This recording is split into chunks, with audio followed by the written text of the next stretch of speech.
ទស្សនិកជនជាទីគោរពក្រសួងកាពិជាតិកម្ពុជាបានធ្វើបច្ចុប្បន្នភាពពីស្ថានភាពនៅតាមបន្ទាត់ព្រំដែនកម្ពុជាថៃករណីយោធាថៃបន្តបាញ់ប្រហារនឹងឈ្លានពានមកលើដែនអធិបតេយ្យរបស់កម្ពុជាដូចនេះជាបន្តសូមលោកអ្នកនាងទទួលជ្រាបនៅសេចក្តីរាយការណ៍លម្អិតក្រសួងកាពិជាតិបានធ្វើបច្ចុប្បន្នភាពអំពីស្ថានភាពនៅតាមបន្ទាត់ព្រំដែនកម្ពុជាថៃពាក់ព័ន្ធទៅនឹងករណីកងកម្លាំងយោធាថៃបន្តការបាញ់ប្រហារនិងឈ្លានពានមកលើដែនអធិបតេយ្យកម្ពុជានៅក្នុងយុទ្ធភូមិភាគទី3យុទ្ធភូមិភាគទី4និងយុទ្ធភូមិភាគទី5គិតមកដល់ថ្ងៃទី20ខែធ្នូឆ្នាំ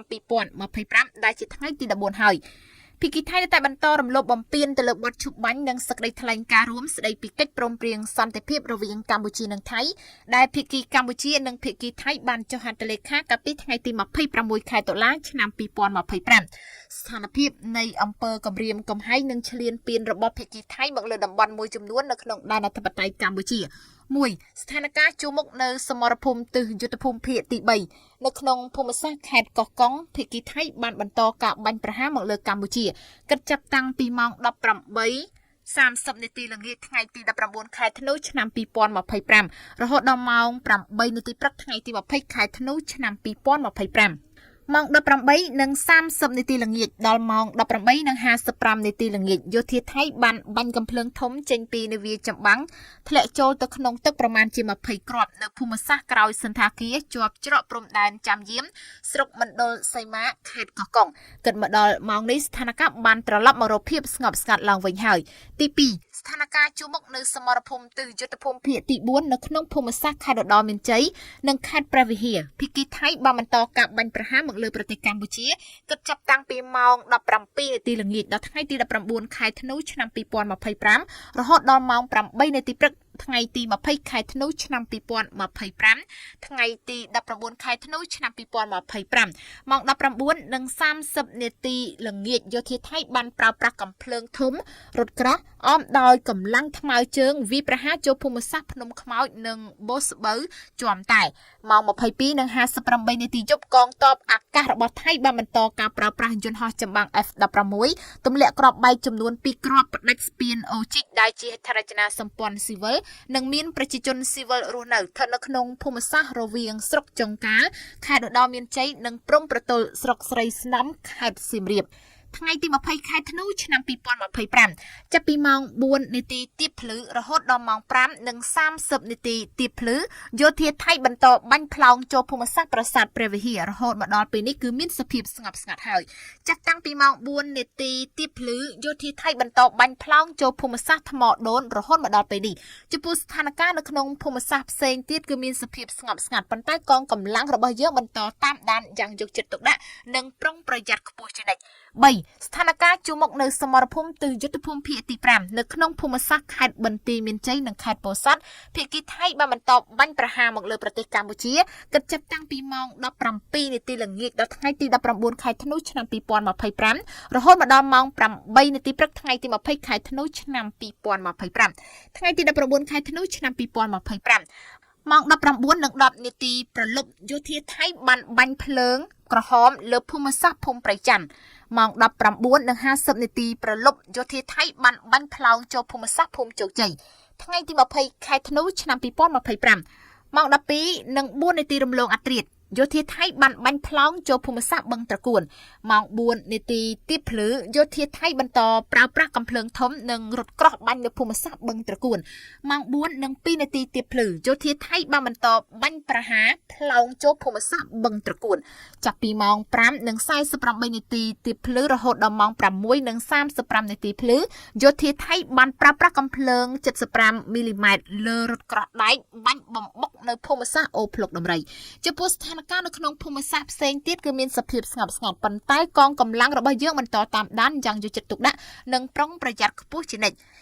សូមធ្វើការបញ្ជាក់ជូនសារជាថ្មីថាគោលដៅនៃការវាយការពារខ្លួនរបស់កម្ពុជាគឺផ្ដោតតែទៅលើគោលដៅយោធាតែប៉ុណ្ណោះមិនសំដៅទៅលើគោលដៅជនស៊ីវិលឬក៏ទីកន្លែងស៊ីវិលណាមួយនោះឡើយប៉ុន្តែមានតែខាងភាគីថៃតែប៉ុណ្ណោះដែលបានធ្វើការវាយប្រហារមកលើទីតាំងដែលប្រជាជនស៊ីវិលរបស់កម្ពុជានិងធ្វើឲ្យប្រជាជនស៊ីវិលស្លូតត្រង់កម្ពុជាបាត់បង់ជីវិតចំនួន18នាក់ក្នុងនោះមានទារកម្នាក់និងរងរបួសចំនួន79នាក់គិតត្រឹមថ្ងៃទី19ខែធ្នូឆ្នាំ2025ម៉ោង6ល្ងាច ការប្រើប្រាស់សពាវុធធនធ្ងន់ដែលមានសមត្ថភាពបំផ្លាញកម្រិតខ្ពស់គ្រប់ប្រភេទរបស់ប្រទេសថៃនិងការដាក់ពង្រាយទាហានដ៏ច្រើនលើសលប់ដើម្បីទន្ទ្រានយកទឹកដីកម្ពុជាគឺជាការរំលោភបំពានចំពោះរដ្ឋធម្មនុញ្ញអង្គការសហប្រជាជាតិធម្មនុញ្ញអាស៊ាននិងគោលការណ៍ជាមូលដ្ឋាននៃច្បាប់អន្តរជាតិសកម្មភាពដែលគ្មានការទទួលខុសត្រូវនិងខុសច្បាប់បែបនេះបង្កគ្រោះថ្នាក់យ៉ាងធ្ងន់ធ្ងរបំផុតមិនត្រឹមតែសម្រាប់សន្តិភាពនិងស្ថិរភាពក្នុងតំបន់ប៉ុណ្ណោះទេប៉ុន្តែថែមទាំងមូលដ្ឋានគ្រឹះនៃសន្តិភាពអន្តរជាតិផងដែរកម្ពុជាទាមទារឲ្យភាគីថៃបញ្ឈប់រាល់ការផ្សព្វផ្សាយព័ត៌មានមិនពិតដោយចេតនាក្នុងគោលដៅបង្វែរការចាប់អារម្មណ៍អំពីការរំលោភបំពានច្បាប់អន្តរជាតិរបស់ខ្លួនដោយលាបពណ៌កម្ពុជាដើម្បីយកជាលេសបង្កើនភាពតានតឹងក្នុងគោលបំណងបំរើទៅដល់សកម្មភាពឈ្លានពានមកលើបូរណភាពទឹកដីស្របច្បាប់របស់កម្ពុជាប៉ុណ្ណោះយើងក៏សូមអំពាវនាវឲ្យកងទ័ពថៃបញ្ឈប់ជាបន្ទាន់នៅទង្វើភូតកុហកបោកប្រាស់បំភ្លៃការពិតមិនចេះចប់មិនចេះហើយងាកមករកមីគាសន្តិភាពឡើងវិញតាមរយៈការបញ្ឈប់ទង្វើឈ្លានពានរបស់ខ្លួន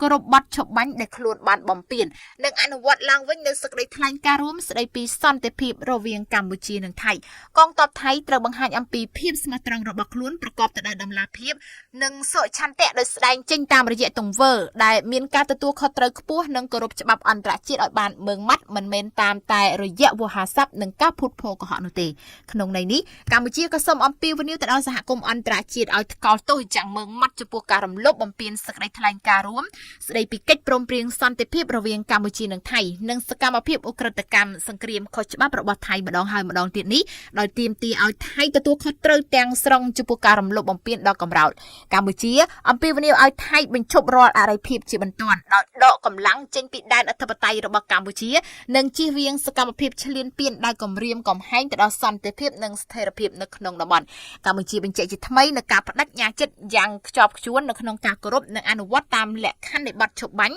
សេចក្តីថ្លែងការណ៍រួមស្តីពីកិច្ចព្រមព្រៀងសន្តិភាពរវាងកម្ពុជានិងថៃប្រកបទៅដោយសុឆន្ទៈនិងការទទួលខុសត្រូវខ្ពស់បំផុតកម្ពុជា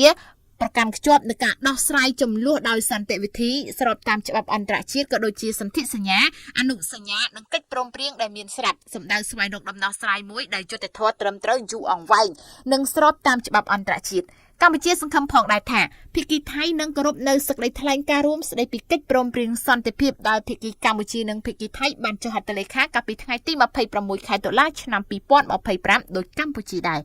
សូមគូបញ្ជាក់ផងដែរថាក៏រហូតមកទល់ម៉ោងនេះវីរៈកងទ័ពនិងវីរៈនគរបាលកម្ពុជាបាននឹងកំពុងតែបន្តឈរជើងយ៉ាងរឹងមាំស្វាហាប់មោះមុតនិងនៅតែតស៊ូប្រយុទ្ធយ៉ាងស្វិតស្វាញតតាំងជាមួយនឹងសត្រូវឈ្លានពាននៅគ្រប់សមរភូមិទាំងអស់ក្នុងការបំពេញតួនាទីរបស់ខ្លួនដើម្បីការពារបូរណភាពទឹកដីរបស់កម្ពុជាយើងក៏បញ្ជាក់ឡើងវិញនៅសិទ្ធិស្វ័យការពីដែនអធិបតេយ្យរបស់យើងដោយដែលមានចែងនៅក្នុងច្បាប់អន្តរជាតិដើម្បីការពារបូរណភាពទឹកដីនិងប្រជាជនរបស់យើងទោះក្នុងតម្លៃណាក៏ដោយ